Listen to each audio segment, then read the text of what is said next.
also very much thank our brother, the reader Aaron, for his words and to draw our minds to what it is that we're doing this evening. We don't do things in the church because isn't this a swell idea, or isn't this cute, or wouldn't this be novel, or how different is this? We don't do it for that reason. We do it for the life of the world.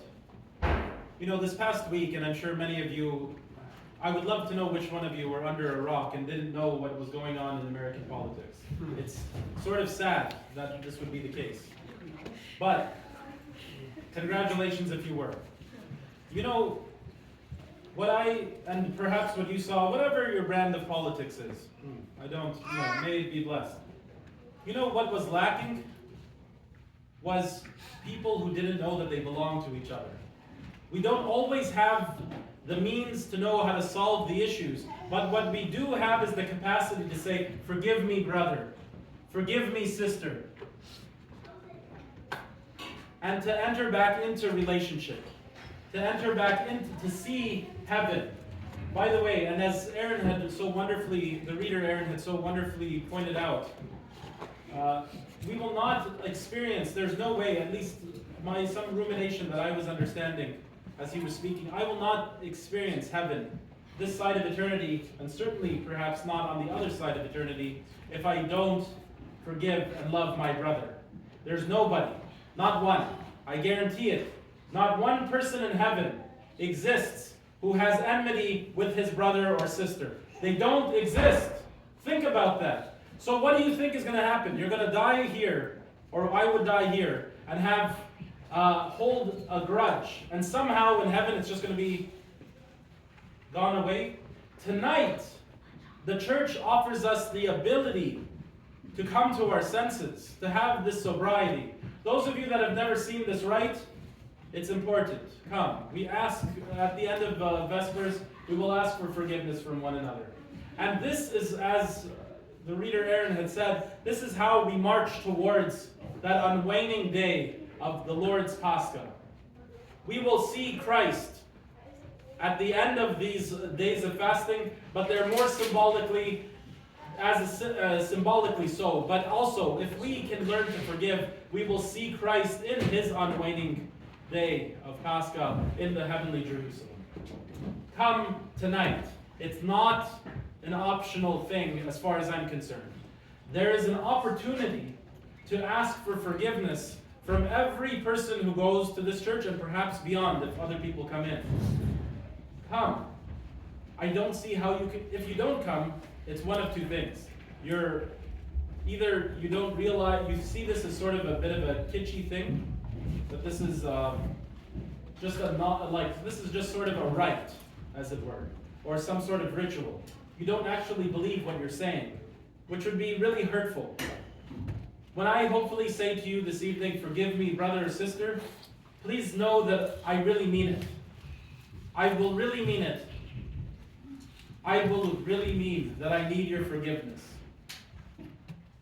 Even if we've had what seemingly has been a swell year since the last time that I perhaps asked you for forgiveness, I know that I've hurt you so.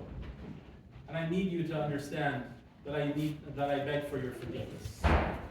And in turn, it would be a great mercy if you also could understand me or each other. Please, come this evening. The only other reason why you wouldn't be coming, so one is because you don't really understand what it means to ask for forgiveness. You think this is just a novelty. The other reason is because you're in the hospital. I will assume those of you that don't come back this evening, you're in the hospital. Okay? And I will promptly call you out of great concern for your health, because you couldn't make it here because you were in the hospital. Surely this will have been a catastrophe if one of you guys don't make it this evening. I pray none of you fall into the hands of the evil one who will take you to the hospital this evening.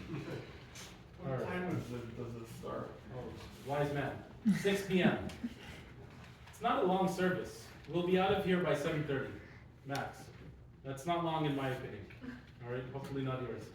Can I just ask the choir to be here for 5:30, please? So that We'll just, the church is going to remain open from now until then. So, like, if you want to stay back, just hang around, that's cool. It'll be fine. Further, at the end of the service this evening, you know, sometimes what happens for those of you that will not go to hospital and do believe that this is an important thing, sometimes the temptation of having asked for forgiveness sort of creates these kind of like really, you know, here's some 2025 language, some really good vibes, okay? That's good, that is very good.